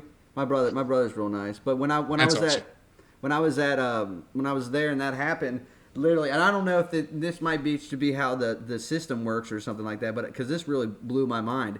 When I was there for close to a week, and they honestly thought, the first thing that they had thought, which I mean I get it because it's part of their job, but the first thing that they had thought is that I deliberately tried to do this to myself because of all the drugs and that kind of stuff that's in the world. You know what I mean? First thing they said, they're like, your enzymes are way too high, that the fact that it's going to cause you pain and stuff like that, so you must have brought this on yourself. So they're going to keep me 3 days more because they thought that it had something to do with me being suicidal and trying to do this to myself, which even though my mom and everyone could tell them, like, hey, he didn't try to knock out his liver, it just happened. And they were telling me that I had a liver of an 85-year-old, and I told them, I was like, I don't, it's terrible. And I don't drink like that. No. And it was absolutely nuts. But I was talking about like that you had more self. Oh shit! I'm just spitting everywhere. But you had more of a control when it came to that, because I literally after the fourth day, I told my mom, I was like, you need to bring up that vape and sneak it in here, and then you need to help me to the bathroom so I can hit that thing like 90 times, and that's what I did. I hit it. I took the vape and hit it in the bathroom. I used to go ahead and take my IV pole, bare ass hanging out, and walk outside to smoke. No, I just had to quit and prove to them that I quit before the brain surgery. Yeah. Like when I had the gallbladder out, I literally woke up from surgery, and as soon as they bring you back to your room, I snuck out, got in the elevator at Hartford Hospital, went down 8 floors, went outside, and walked to the gazebo in the smoking area, and then just started smoking, half a pack of cigarettes. When I went back upstairs, they were looking for me. Security was looking for me. They're like, "You just had surgery like an hour ago." I'm like, "I need to smoke. How's the problem?" I was gonna ask you, like, the transition between, because you always hear about, like, at least I don't know about other places, but I know here in the state of Ohio, they're actually taking out 2 years to actually do more research on the, like, you could still buy vape juice and that kind of stuff, but they're taking 2 years to kind of do more of to figure out the effects and that kind of stuff. How is your health? How has stop smoking and going straight to the vape? How has that affected your health? Has it made your health better, or your breathing better? I've not smoked cigarettes in 3 years now. I want to say May it was 3 years, I believe. I started off on the disposable, like blue cigarettes, the e-vape ones that you see at like the drugstore, Walgreens type idea. With that no name guy walking down the beach that I don't even fucking know is smoking it. Exactly. Yeah. I forget his name now. I don't fucking know his name. And I went ahead and then, got tired of those things not working, having issues. A vape shop opened up the road for me, saw them, and that's Silver City Vapors. They're the ones that donated quite a bit to the children's charity that I ran a few weeks ago with Joe. And they're fantastic down there. Went down to Silver City, and they, showed me everything that they had. And I was like, there's different flavors besides tobacco and menthol, And I got into that. The flavor that I've been on for a while now is actually strawberry cereal. It's delicious. Love it. I don't even have nicotine in this one, to be honest with you. I just like the vape. But as far as health improvement goes, my breathing was better. My cardio overall improved. My taste buds was absolutely fantastic. Food tasted completely different. I started smoking at about like almost 17 years old I was. And I smoked till about 25, 26, because I'll be 29 Thursday. So, yeah, about 26 is when I stopped. And, yeah, it was a good close to 10 years, roughly. So my taste buds came back about 3-4 weeks afterwards, and I noticed things tasting either better, different, worse. I had different eating habits. Sense of smell improved. Little things that you don't That's pick up on awesome. before, like the cat box. The litter box. You can tell it needs to be changed sooner. Little things like that. You pick up on things, and that was greatly improved. And plus, it also is a huge benefit to my fiance, who's a non-smoker. I mean, I don't Oh have that yeah. stench in my clothes, and I couldn't even begin to grasp how bad it smelled. Her father would come around, and he's a heavy smoker, and I would be like, "What is that smell?" And she's like, "Oh," and then I figured out, that's what he smells like from a Yeah, cigarette. yeah. And you don't realize it when you are smoking. Your body's so used to the scent, but my God, how the stench is just so strong. So, at least with these, there's no secondhand smoke. It's literally just water vapor. The smell is of a slight bit of strawberries. My daughter could breathe in all the excess in the room and not have an issue because there's nothing that she could get out of it. So I mean that's a great thing to have because I don't have to worry about who I'm near. That's why I enjoy the vapes. Plus, it's also a health improvement for my daughter. I wasn't smoking in the house or around her, but it stays on your clothes. It stays, on your skin, things like that. So That's that's that's really sweet. that's really cool to. I mean, I know it's probably like random. Like I don't know if anyone's asked you that in a while, but like to me, it's real cool because like I've tried to stop smoking, and I think I stopped for about 2 months, and 2 months to me was crazy. I thought Yeah. that was nuts to even stop that, but a lot of people are even my brother vapes, and he's always trying to, hey man, you need to do this. This is more healthy. This is more this and then that, and then literally as soon as he was telling me that recently in Ohio, they literally had said that they're not going to stop selling it, but they're going to stop making it for 2 years until they start figuring out the effects and stuff like that. And they did a huge article with a vape shop down the street that we go to all the time, and I just thought it was real fascinating because of the fact of I always hear people say that. Well, I mean, either way, I mean, obviously, I feel a little bit better, but it's not like it's not like it's helping me that much. But for you to say that it actually does make a difference and stuff like that, especially because a lot of people need to see like secondhand.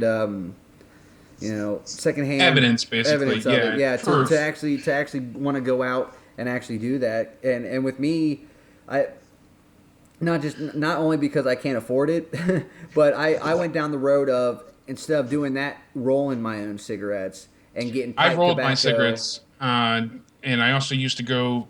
My best friend's girlfriend used to live right next to a tobacco store, so they can go in there and you'd get the carton and they'd roll them all for you in a big machine. They would all just come out, and it was pretty inexpensive because I don't know how much cigarettes cost there, but right now today a pack of Marlboros is 10.07 with tax. Oh Wow. man, yeah. So Here I if I think was Marlboros. eating Like if a you pack in wanted to half a get a day, pack, I think it'd be like Marlboro Reds. I think are like 650 here or something like that. 650 around that, and even that I think that's really expensive because I can get a bag.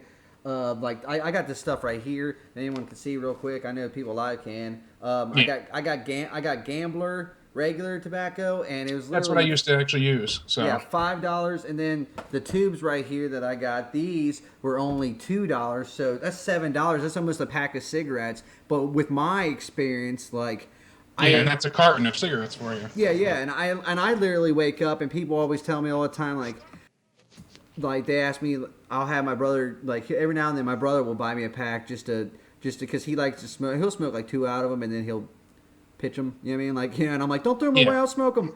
So Yeah, there is a flavor difference too. I mean, oh yeah, and you you can know, taste, and it's almost like you can taste you can taste the rat poison and all that other or whatever they say that's in that shit. You know what I mean? it's like McDonald's French fries. There's 212 ingredients in McDonald's French fries besides potatoes and salt. So, Have you ever have you ever heard of Jim Gaffigan? yep, I great love his comedian. yeah I love his thing where he goes it's almost like you're thrown off when you come into a McDonald's. People are like, hey, what are you doing here? And he's like, I'm just here for the ATM. What are you doing? He's like, I'm here making a hooker. I'm not here for French fries. I think about that every time my friends are like, oh, we're gonna go get French fries. I'm like, oh, so you're getting a hooker, and I wink at them, and they're just like, yeah, a hooker. I have no idea what he's talking about. I do that all the time. I make jokes, and I'll be laughing, crying, and people are looking at me like, what? It's so funny, dude. You were like, I and do there's a the lot same of times things. that I call into Joe's show and stuff like that, and I have to hang up because I'm laughing so hard at something that I'm thinking about saying when I call there. You know what I mean? Like, Oh, I'm the same way. And plus, especially when jokes stay with you, and then you get little references later on, little tidbits that pop back up.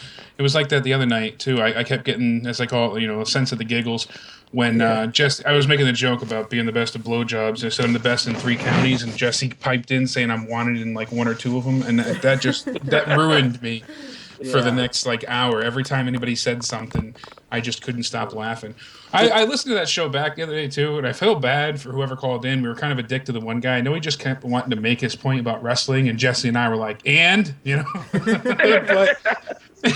we just kept cutting him off, and I don't That's know. Joe funny. had to be dad for a moment and run. I us tell back you in, this, but- man. What really got me like not sitting there thinking that like that we're that we were I know we were making jokes earlier that like brothers from a different mother and stuff like that. Yeah. But the thing that I thought was great, and you said this a while back. I don't see how far back you can remember this, but like you said this on the show, and I cracked up because I don't even know if it was my grandfather, but somebody used to tell me the same thing that somebody in your family, or maybe you tell your daughter or something like that. But Yeah. my grandfather used to tell me all the time that when the ice cream man came down the street and you heard the thing, That's- that was If they're mean playing that music. they didn't have, yeah. My daughter still brings it up to me. I said, if the ice cream man is playing music, there's no ice cream. He's sold out. She still does that to me. She saw the ice cream man the other day. She's like, he's not playing music. He's got ice cream. That's so terrible. Yeah, my grandpa used to say the same thing to me, man. She doesn't know why I laugh. She's 9. Her friends must pick on her for that one. She must be. Oh God, I didn't even think about that. She'll be at like camp or something. The ice cream man will come down playing music, and she'll be like walking away. All of her Oh friends are. shit! They're sold out again. This is bullshit. And all of her friends are running towards it, and she's walking away from it. Like, oh, this. What are you won't- guys won't they going know for? it? That's awesome, man. But I get what you mean, though. I have stuff popping in my head every now and again. I'll just start laughing. I'm the same way. A buddy of mine, years and years ago, before I was ever a parent, and now he's a parent too, recently just had his second child. I used to tease him. I was like, when you are a father, you're going to be the worst father ever. I could picture your kid at school, swearing and getting called in. Be like, what's that bruise from? And, oh, my father, we were wrestling around. He was beating me up again. Like, oh, your father hit you? And I said, by the time you get to the school, they'd see you and be like, are you hitting your child? Mr. So-and-so, and be like, that little shit's lying again. You want me to kick your ass? It stays in your mind, Oh so. yeah. My dad. I went through church. I went to church this one time, and I wore the only time I think I ever wore a turtleneck ever in my whole fucking entire life. And I wore it in there, and my mom grabbed my shirt and she pulled down my shirt and she looked at my neck, and it literally looked like I got harpooned by like a pool stick or something like that. It was really bad, dude. Like from the top of my, like almost where my ear was at, all the way down to the chest. It looked like you know how a TJ Perkins side of his body looked after taking those chops and shit. Yeah. Mine was exactly like that, except for it was purple, and you could God. obviously tell it was one big ass hickey. But I Yeah. went to church, and my dad saw that, and the first thing my dad said was, he's like, "What the fuck is this?" I mean, well, he whispered it, but he's like, "What the fuck?" Because that's the kind of family I had. We're the family that like we were all fighting in the car before we got there. Then my mom would be like, "Shut the fuck up! We're about to pull into church." That's the kind. But I just remember my dad being like, "What is that?" And I was like, I fell." And he's like, What'd you fall on?" And I was like, "We were playing pool, and I fell on a pool stick, and it kind of just fucked up my neck real bad." And the whole entire time, my girlfriend's just looking at me, and she's like, "Oh my God, don't you?" Because I have a history of saying something like lying like that, and then afterwards being like, You just stick "No, with it. No, Yeah, no. I'm just joking." She sucked on my neck real bad, and then it hurt so bad that I slapped her, and well, whatever. Oh, I mean? And I tell the truth, and then they're just like, Well, you spent 5 minutes making up a lie, and then you just laughed and said, "Ha, I'm just like that joke where Foxworthy goes. He's like, well, what's the good news?" And he's like, "Oh, nothing. She died." That's what it makes me think of every time I tell a joke, man. But I'm Hey, sorry, Chris. Jake, if I'm keeping you on here. Even with you coming on, Jake, I know that don't like. I don't want to be like a kid, like I said last time with Joe and Yeah. Dave. Like I don't want to be like a kiss ass. But even with you guys coming on, man, like with you coming on, I get so like, and that's the only downfall from me as a person is like I get so damn like nervous and shit that I don't even know what to fucking ask or even talk about. Like when Joe came on the show, there's a part where I'm like, because I'm like, man, I don't want to fuck this up, and then him call me an idiot. But then I thought it would be funny if he called me an idiot. So I'm like, I'm in the middle there, and I'm sitting there thinking, I was like, man, they're nice guys. There's nothing like, unless I insult them, there's nothing bad that I can say. Besides, Eva Marie's my favorite wrestler. There's nothing else I can say. Besides that, that's when I hang up. There's nothing No, else I could say to make these guys dislike me, but I get No. so nervous. And I've done lead vocals, and I've opened up for Suicide Silence before, and Bury Your That's Dead, awesome. and They're that's good, too. yeah, Those guys, their arpeggio scales are brutal. Oh, Oh, yeah. my god. And that's when I played with them when Mitch was still alive. Oh, really? Yeah, so it was Wow. really, and those guys were Mitch was the nicest guy. The guys from Born of Osiris, they were nice too. Now they were the stoners, and I think that's why our band got along with their band really well, because they were the stoner band, and Mitch and them were kind of more about drinking and I know it sounds bad, but especially because of his timely death and stuff. But they were mostly into drinking and driving and kind of stuff like that, or not purposely driving, but they were more into drinking and stuff.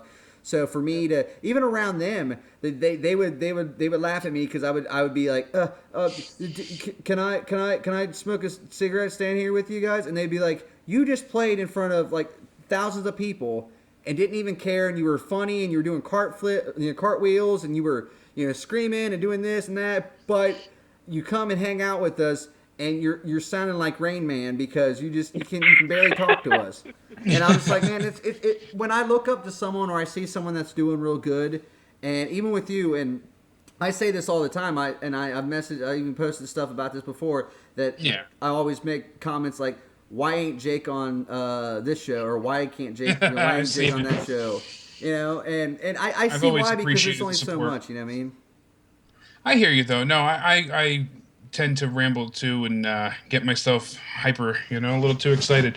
I'm the same way. I've met people that I've idolized for a long time, and it's always even more so the fact that you're worried not even what they think of you, but I especially, first time meetings anyways, first impressions, but you worry, are they going to live up to your expectations too? You've built someone up in your mind so much, you want to make sure that they live up to all you thought.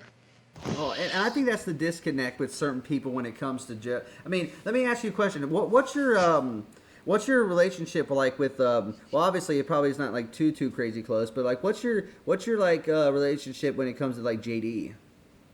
JD and I are cool. I'm not nearly as close to JD as I am to Joe and Dave and Jesse and Justin. That's what I was wanting you to say right there. That's what I was wanting you Yeah. to get to, because there's a lot of people that come, and I know Joe gets it all the time too, but there's a lot of people that come probably to you and to Jesse. I mean, that's honestly, and that's the reason why Jesse, and I think he's publicly came out and said it anyway, so it's not like I'm breaking the news right here on my channel, nothing like that, but like, I think that's the reason why Jesse kind of got off of Twitter and stuff like that, because of people going like, once you're on the show like regularly like you are, I mean, how many people always tell you like, hey man, JD didn't message me back, or hey, I haven't heard back from Joe on my message, Jake, what's going on? Or Yeah. Oh, I get that all the time. And I mean, people forget the fact that not only is Joe on here constantly and gets 40,000 subscribers worth of messages. I mean, literally sometimes he gets, nonstop, just inundated with a flow of messages. I have, not even a tenth of what he has, of 1%.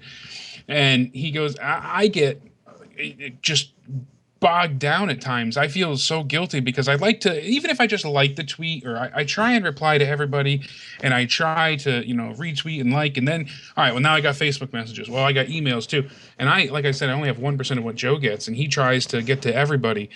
And I don't even respond to everybody as much as I can because I have one child. He's got three. I'm unfortunately disabled, don't work, so I'm home more often than he is.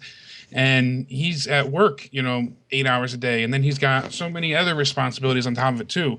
He's pulled in every direction.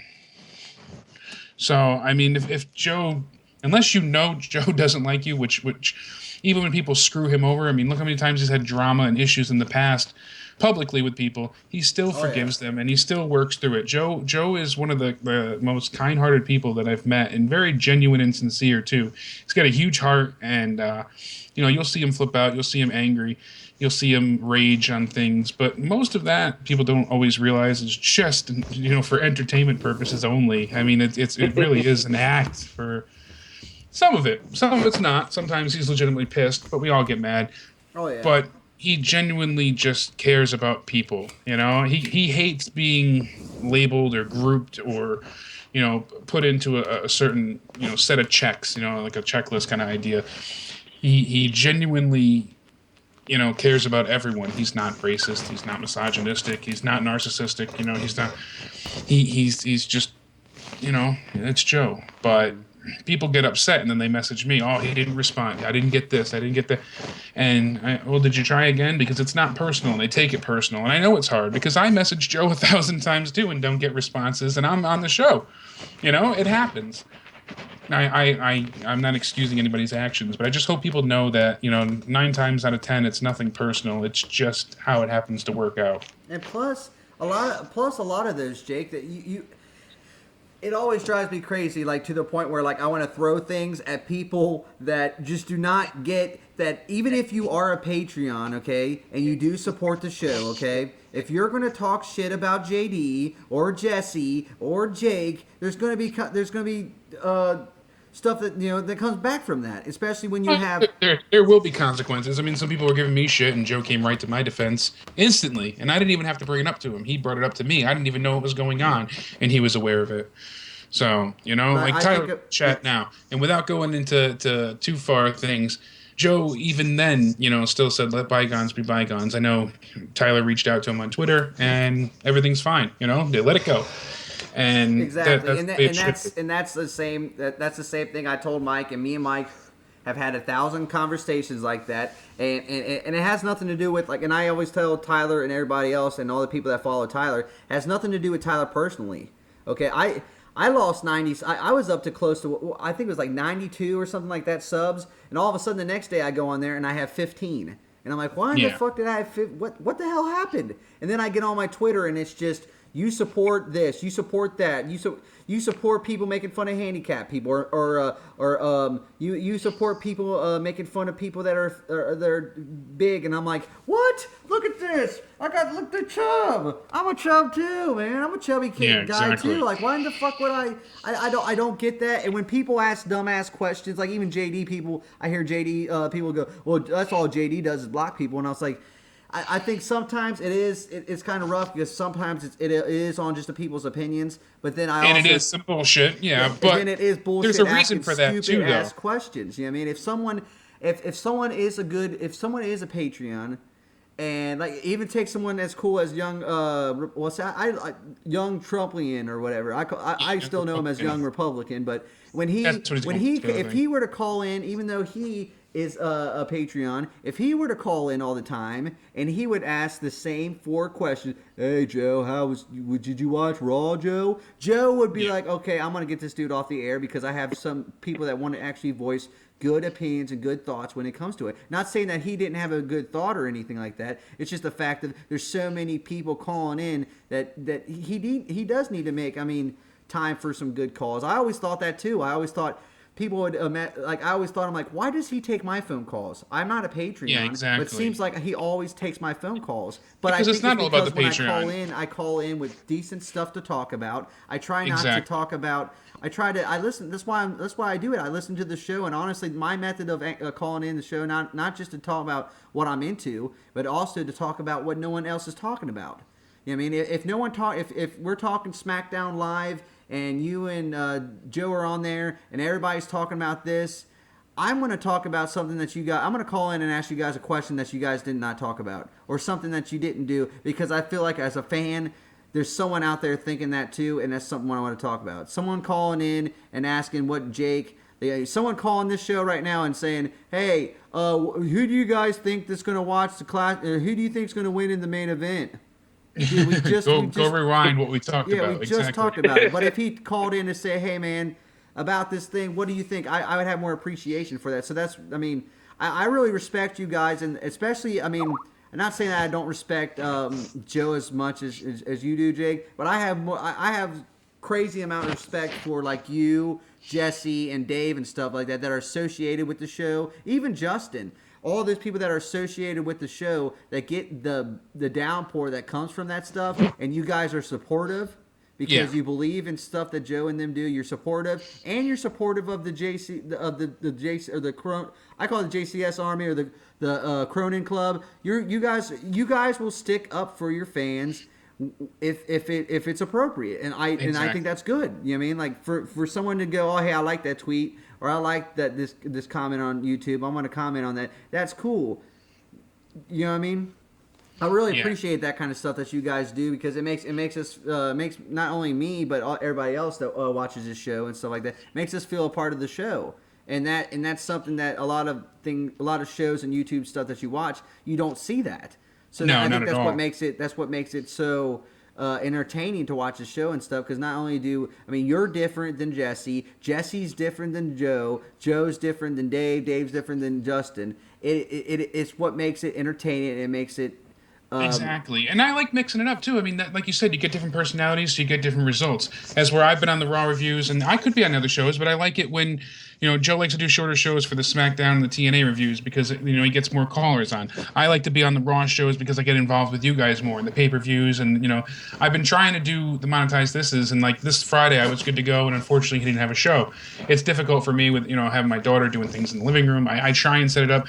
Weekdays work better for me. Fridays and Saturdays are usually difficult, but we try. But like you said, Dave was on Tuesday for the SmackDown review this week. Now, tomorrow we'll have OKFabe possibly, or we'll have JD on, or we have a wide array of people, and we might even have a few special guests tomorrow too.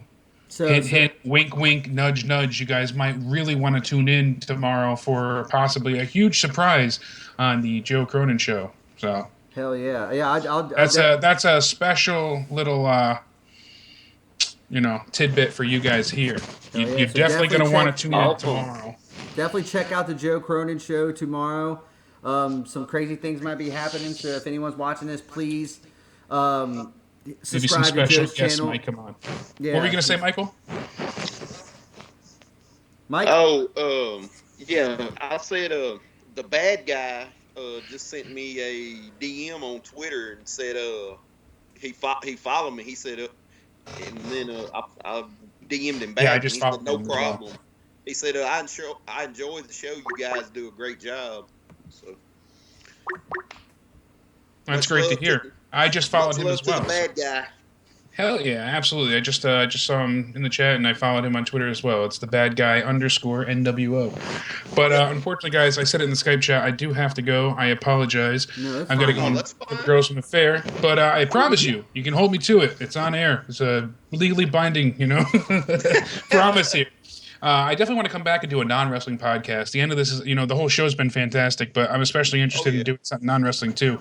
I know you got a bunch of questions for me that I'd love to answer. Grab a few more, and I've got some questions for you guys as well. So it'll be great. Schedule something, and we'll have a blast. It'll be a great time. Yeah, Jake, I appreciate you taking the time out to come on. I'm glad to go. Oh yeah, we really appreciate it, Jake. Yeah. I know. Joe wants to come back on again at some point. Him and I said, so we can get both of us back on here, and hopefully you guys can call in tomorrow. Let me know. Maybe we can do, and maybe people can leave some comments and stuff on this video and stuff if you would like to see it. I would love to do.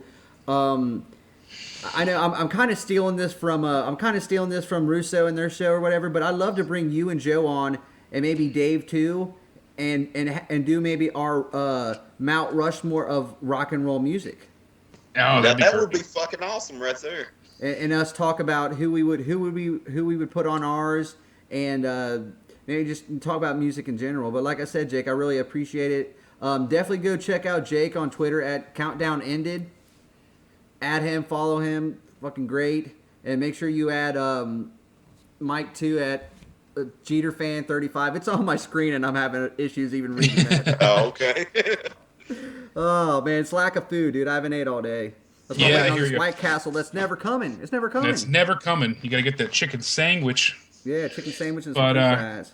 I really appreciate you guys having me on here. It's a blast. you. I promise you, I had a great time, and I can't wait to do it again, honestly. Definitely, And man. we're gonna go ahead and keep track and see how our predictions come to fruition tomorrow night in Clash of Champions. Guys, thank you so much for having me on, and you've been listening to Chris Lawrence 420 on YouTube. Go ahead and check him out. Make sure you hit that like button, subscribe, and like you said, comment, and go ahead and put some great thoughts down there in the comment section, guys. Thanks, everybody.